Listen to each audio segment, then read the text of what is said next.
आप सभी का वेलकम करती हूँ। कार्तिक स्नान बुढ़िया माई की कहानी। एक बुढ़िया माई थी जो चातुर्मास में पुष्कर स्नान किया करती थी। उसके एक बेटा और बहू थे।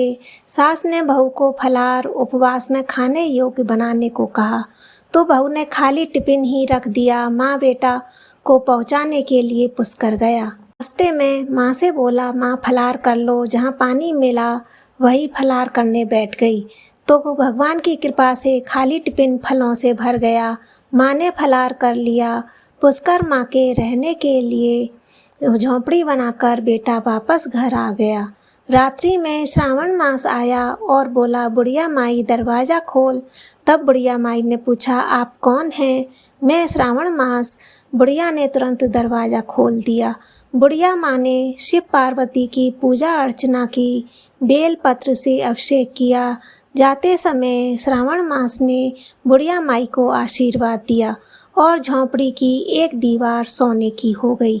भाद्रपद मास आया, उसने भी दरवाज़ा खोलने को कहा। बुढ़िया माई ने दरवाज़ा खोला, सत्तू बनाकर कजरी तीज मनाई।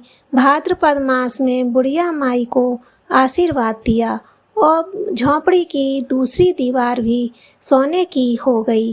फिर आश्विन मास आया और उसने भी दरवाज़ा खोलने को कहा। बुढ़िया माई ने दरवाज़ा खोला, पितरों का तर्पण कर ब्राह्मण भोज कराकर श्राद्ध किया। नवरात्रि में माँ दुर्गा को अखंड ज्योति जलाकर प्रसन्न किया। सत्य की विजय दिवस के रूप में बुराई का अंत की खुशी में दशहरा मनाया।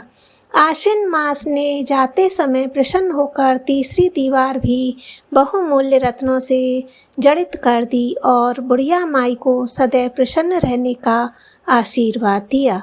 इन सब के बाद कार्तिक मास आया, उसने भी दरवाज़ा खोलने को कहा।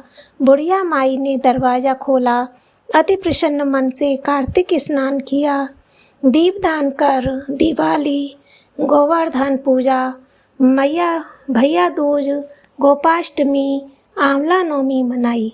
कार्तिक मास ने जाते समय आशीर्वाद दिया और झोंपड़ी के स्थान पर महल बन गया। बुढ़िया माई गरीबों की सेवा कर भजन कीर्तन में अपना समय व्यतीत करने लगी। बेटा अपनी माँ को लेने आया तो माँ और झोंपड़ी को पहचान न सका तो पड़ोसियों से पूछा। उन्होंने बताया तो बेटा माँ के चरणों में गिरकर बोला, माँ घर चलो। सारे सामान के साथ घर ले गया। सासू माँ के ठाठ बाट देखकर बहू के मन में लालच आ गया। उसने अपनी माँ को भी पुष्कर छोड़कर आने को कहा तो उसका पति अपनी सास को पुष्कर छोड़कर आया, परंतु बहू की माँ की धर्म कर्म में बिल्कुल भी रुचि नहीं थी। वह 4 समय भोजन करती और दिन भर सोती। चारों मास आए और चले गए। जाते समय झोंपड़ी गिर गई और बहू की माँ गधी की योनि में चली गई, क्योंकि औरत लक्ष्मी का रूप है और लक्ष्मी की तरह चंचल होना चाहिए। भगवान की पूजा और अतिथि का सम्मान, दान पुण्य करना चाहिए। बहू ने कहा, अब माँ को ले आओ। तब जवाई सास को लेने गया तो कहीं न मिली। लोगों से पूछा पर लोगों ने बताया कि तेरी सास धर्म कर्म कुछ नहीं करती थी, खाती थी और सोती थी, जिससे वह गधी योनि में चली गई। जवाई गधी योनि यानी सास को बांधकर घर ले आया। उसकी पत्नी ने पूछा, मेरी माँ कहाँ है? तब पति ने कहा, तेरे लालच की वजह से तेरी माँ गधी योनि में आ गई है। बड़े बड़े विद्वानों, ब्राह्मण, ऋषि मुनियों से पूछने पर उन्होंने बताया कि तेरी सास ने स्नान किए पानी से स्नान करने पर उसे मनुष्य योनि मिलेगी। तब बहू ने ऐसा ही किया और उसकी माँ पुनः मनुष्य योनि में आ गई।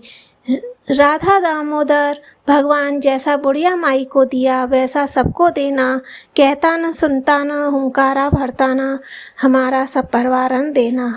बोलो गणेश जी महाराज, कार्तिक माता की जय।